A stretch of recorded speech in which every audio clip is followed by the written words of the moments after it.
हाँ जी, total node की बात कर रहे थे। पहले तो रेडियल नोड का फॉर्मूला समझ आ गया, n minus L minus one. यहाँ पे हम पुट करते चले गए n की वैल्यू। यहाँ पर इस केस में n की वैल्यू 5 है, l की वैल्यू 1 है। इस केस में n की वैल्यू 3 है, l की वैल्यू 2 है। इस केस में n की वैल्यू 4 है, l की वैल्यू 0 है। इस केस में n की वैल्यू 7 है, l की value S P D F 0 1 2 3।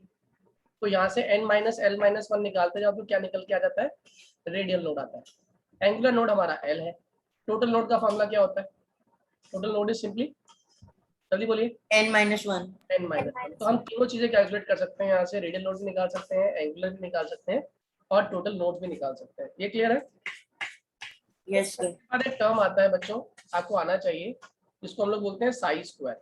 Sai square basically probability density है। क्या है साई स्क्वायर? Probability density. एक इलेक्ट्रॉन के एक पर्टिकुलर रीजन में मिलने की कितनी प्रोबेबिलिटी है, कितनी डेंसिटी है, उसको हम लोग बोलते हैं प्रोबेबिलिटी डेंसिटी। इसीलिए कोई भी इलेक्ट्रॉन जब एक ऑर्बिटल मिलता है ना, तो उसके दो ऑप्शंस होते हैं, या तो वो मिलेगा प्लस एक्सिस में या वो मिलेगा माइनस एक्सिस में। यानी कि इलेक्ट्रॉन, मान लो पी में बात कर रहे हैं, तो ऊपर वाला अगर प्लस है तो नीचे वाला क्या हो जाएगा? ऑटोमेटिकली माइनस हो जाएगा। तो जो प्रोबेबिलिटी डेंसिटी है वो कंफर्म करती है कि इलेक्ट्रॉन के पाए जाने की प्रोबेबिलिटी अबव और बिलो ये कैसी है? ये सेम है। इसलिए जितने चांसेस प्लस में है उतने ही चांसेस उसके माइनस में भी होते हैं। इसके बाद आता है हमारा प्रोबेबिलिटी डेंसिटी के बाद हमारे कुछ बेसिक रूल्स हैं। उन रूल्स में पहला रूल जो आता है वो है आपका ऑफ बाउ रूल। कौन सा रूल? ऑफ बाउ रूल। इसको हम लोग n+l रूल भी कहते हैं और ये बहुत सिंपल सा रूल है। ये कहता है जब भी ऑर्बिटल्स भरे जाते हैं 1s 2s 2p 3s 3p 4s 3d, ये सारे ऑर्बिटल्स हैं। जब इसको फिल करेंगे तो हम n और l का सम करते जाएंगे। जिस केस में n और l की वैल्यू छोटी होगी पहले उसे फिल करेंगे। जैसे यहाँ 1 0, यहाँ 2 0, यहाँ 2 1, यहाँ 3 0, यहाँ 3 1, यहाँ 4 0, यहाँ 3 2। तो जोड़ा तो ये 1 आ गया, ये 2 आ गया, ये 3 आ गया, ये 3 आ गया, ये 4 आ गया, ये 4 आ गया, ये 5 आ गया। सही है, ये बात आ गई। अब यहाँ पे छोटा कौन? छोटा यहाँ पर ये है, तो इसलिए पहले 1s फिल होता है, इसके बाद 2s फिल होता है, इसके बाद 3 और 3 दोनों का सम 3 आ रहा है। तो इस केस में जिसके n की वैल्यू छोटी होती है उसे पहले फिल करते हैं, तो इसलिए यहाँ पे 2p फिल होगा, फिर 3s, फिर ऐसे 3p और 4s दोनों के अंदर सम कितना आ रहा है? 4 4 आ रहा है। तो किसे फिल करोगे पहले? इसका n छोटा है, यानी कि 3p पहले, 4s बाद में और 3d उसके बाद। क्या ये बात क्लियर है? Yes sir. सबको समझ आ गई बात?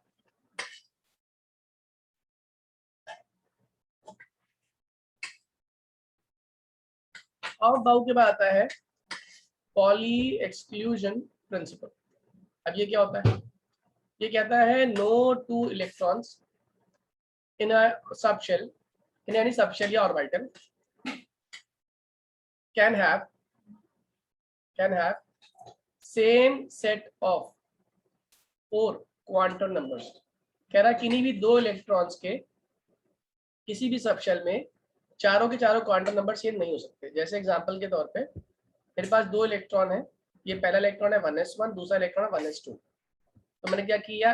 n,l,m,s लिखना शुरू किया 1s1 के लिए और 1s सेकेंड इलेक्ट्रॉन के लिए। n की वैल्यू 1, l की वैल्यू 0, n की वैल्यू 1, l की वैल्यू 0, n की वैल्यू 0, n की value 0।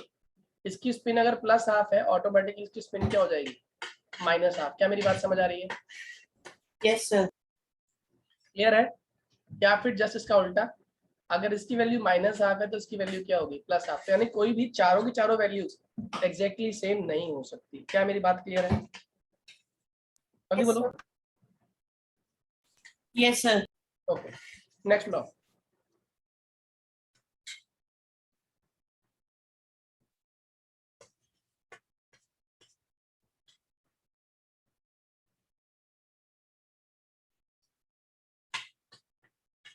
Rule of maximum multiplicity. ये कहता है कि पेयरिंग किसी भी ऑर्बिटल में तब तक शुरू नहीं होगी जब तक कि हर ऑर्बिटल क्या ना हो? सिंगली फिल्ड ना हो। जैसे हम बात करते हैं नाइट्रोजन की, atomic number 7, configuration 1s2 2s2 2p3। अब इसमें आउटर मोस्ट शेल है 2, n की वैल्यू 2 आउटर मोस्ट शेल है। तो हमने 2s ड्रॉ किया और हमने ड्रॉ किया 2p। 2s में कितने इलेक्ट्रॉन 2, p में कितने 3। तो अगर मैं इसको ऐसे भर दूंगा तो this is wrong. Why this is wrong? क्योंकि p के अंदर 3 इलेक्ट्रॉन आने थे सर एक एक जाना चाहिए। तीनों के तीनों एक एक इलेक्ट्रॉन लेकर कम से कम आएंगे पहले, फिर जाके अगर एक्स्ट्रा इलेक्ट्रॉन होंगे तो पेयरिंग शुरू होगी। क्या मेरी बात समझ आ रही है? Yes, sir. Yes sir. सबको समझ आ गया ये?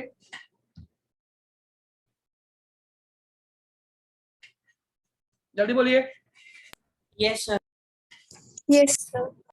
इसके बाद में हमारा 2 एक्सेप्शन केस है, क्रोमियम और कॉपर। सभी जानते हैं क्रोमियम कॉपर की कहानी। इसका एटॉमिक नंबर 24, इसका एटॉमिक नंबर 29। इसकी कॉन्फ़िगरेशन होती है आर्गन 4s1 3d5, इसकी होती है आर्गन 4s1 3d10, और दोनों के दोनों स्टेबल होते हैं। ठीक है, और स्टेबल 2 कारणों की वजह से। पहला, इनके अंदर पाई जाती है सिमेट्री, और दूसरा इसमें पाई जाती है एक्सचेंज एनर्जी। दूसरी क्या पाई जाती है? Exchange energy. पहली क्या है? सिमेट्री, और दूसरी क्या है? Exchange energy. ये दोनों पॉइंट जो है क्रोमियम और कॉपर को एक्सेप्शनल स्टेबिलिटी प्रोवाइड करते हैं। अब इसमें एक चीज पूछ लेता है, वो कोई भी एलिमेंट या आयन पैरामैग्नेटिक है, डायामैग्नेटिक है? पैरा और डाया चेक करना। पैरा डाया कैसे चेक किया जाता है? मान लो Fe+1 चेक करना है मुझे। Fe का एटॉमिक नंबर 26 होता है। कॉन्फ़िगरेशन आर्गन 4s2 3d6 होता है। अब मुझे क्या करना है? Fe+1 शो करना है। तो क्या बन जाएगा? आर्गन ये हो जाएगा 4s1 3d6। क्या मेरी बात समझ आ रही है? Yes, sir. अब इसके इलेक्ट्रॉन्स ड्रॉ कर दो। 4s1 में 1 है, 3d में 1 2 3 4 5 और ये छठा। तो आप मुझे बताओ कितने अनपेयर्ड है? 1 2 3 4 और 1 5। नंबर ऑफ अनपेयर्ड इलेक्ट्रॉन्स कितने हो गए? 5।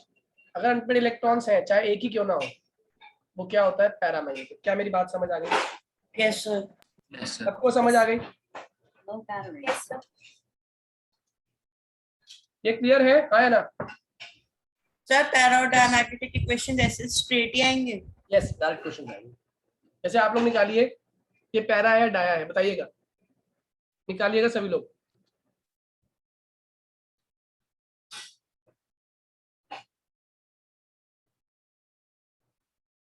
इसका होता है 25 26 24 और 27। जल्दी करिए।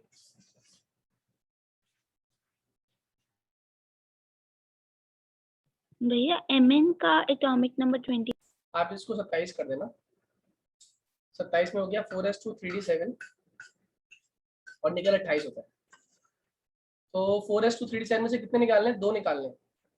तो क्या बन जाएगा? आर्गन 4s0 3d7, डी में कितने निकालने हैं? 7। 1 2 3 4 5 मैग्नेटिक। अनपेयर्ड है, फिर से पैरा आ गया। Cr3+ एक्सेप्शनल कॉन्फ़िगरेशन है। Argon 4s1 3d5 general configuration होती है। 3 इलेक्ट्रॉन निकालने हैं। 4s0 3d3 कितने अनपेयर्ड? तीनों अनपेयर्ड है ना? पैरामैग्नेटिक। लास्ट कौन सा? निकल। Ni2+। आर्गन 4s2 3d8 है, 2 इलेक्ट्रॉन निकल गए। 4s0 3d8 8 इलेक्ट्रॉन दिखाने। मत खोलो 1 2 3 4 5 6 7 और 8। कितने अनपेयर्ड? पैरामैग्नेटिक। ये भी क्या हो गया? पैरामैग्नेटिक। क्या क्लियर है concept? Yes, sir. This is all about this chapter. इसका ना हम लोग क्वेश्चन बैंक कर रहे हैं अभी। सभी लोग के साथ क्वेश्चन बैंक शेयर कर रहा हूँ, करके दिखाइए मुझे।